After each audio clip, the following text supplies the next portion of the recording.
ગઈકાલે ભરૂચની એલસીબી પોલીસે ઇંગ્લિશ દારૂ દમણથી જે આવતો હતો એ મુદ્દામાલ સહિત 33 લાખનો દારૂ પકડ્યો. એ માટે ભરૂચ એલસીબી પોલીસને હું ખૂબ ખૂબ અભિનંદન આપું છું. આ દિનેશ 15 વર્ષ પહેલા જ્યારે કોંગ્રેસમાં હતા ત્યારે એને 3 કરોડનો દારૂ પકડાયો હતો. તે વખતે પણ મેં આ મુદ્દાને ઉજાગર કર્યો હતો અને તે વખતે પણ માંગણી કરી હતી કે આ દિનેશ ચિત્રોલવાળાની સામે કાયદેસરની કાર્યવાહી થવી જ જોઈએ.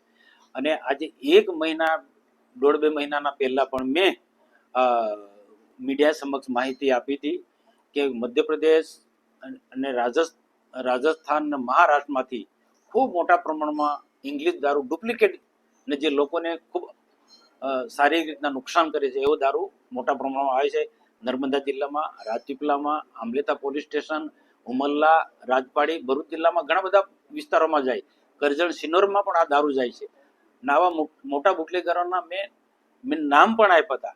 પણ જે નર્મદાની પોલીસ હશે કે પછી ભરૂચની પોલીસ હશે પકડે ખરા, પણ કોને પકડે? નાના નાના બુટલેગરોને.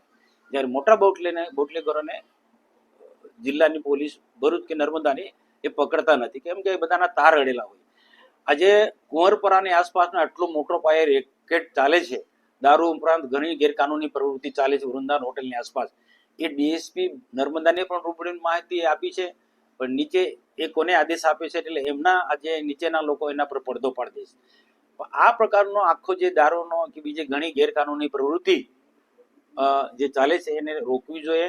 આજે દારૂ પકડાયો છે તો એમાં પોલીસને તો અભિનંદન આપું જ છું, પણ ભૂતકાળની જેમ આવા જે બધા દારૂ કે બીજા ઘણા બધા ગુના પકડાય છે, મોટા મોટા રેકેટો પકડાય છે, એના પર પડદો પડી જાય છે. તો પડદો ના પડવો જોઈએ.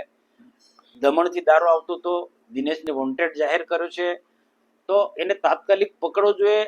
અને એ ઉપરાંત બીજા પણ ઘણા આવા મોટા મોટા બુટલેગરો જે છે એ પણ પકડાવા જોઈએ. અમે ખૂબ પ્રેશર કરીએ છીએ. તો કોને પકડે? મોટા બુટલેગરોને પોલીસ પકડતી નથી, નાના નાના ટાબરિયાઓને પકડે છે, નાનો નાનો ધંધો કરનારે પકડે છે, ખાલી દેખાડવા પૂરતો. તો ખરેખર આવા મોટા બુટલેગરોને પકડવા જોઈએ. અને જ્યાંથી દારૂ આવતો હોય ત્યાંથી એ મેન માલિક કોણ છે એને પકડવો જોઈએ. આ જે રીતના દિનેશ ચિત્રોલને પકડાયો અને વોન્ટેડ જાહેર કર્યો છે એ રીતના બીજા ઘણા બધા મોટા મોટા બુટલેગરોને પણ જાહેર કરવા જોઈએ. તો આજે મારે ભરૂચની પોલીસને મારે આગ્રહ છે કે એને કોઈ પણ પ્રકારના ઉપર પડદો ના પાડવો જોઈએ.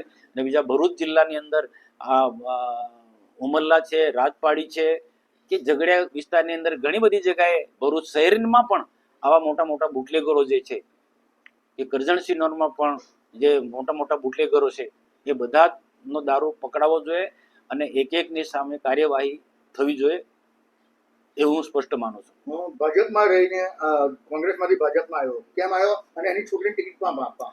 જો એ કોંગ્રેસમાં હતા ત્યારે ચિત્રોલમાં દારૂ પકડાયો એ 3 કરોડ રૂપિયાનો દારૂ પકડાયો હતો. તે વખત પણ અમે કાયદેસરની કાર્યવાહી કરી હતી. એ પછી એમાંથી આ ધંધો આ પ્રકારનો ચલાવવા માટે ભાજપમાં રહીને સરકાર ભાજપને એટલે આ ધંધો ચલાવવા માટે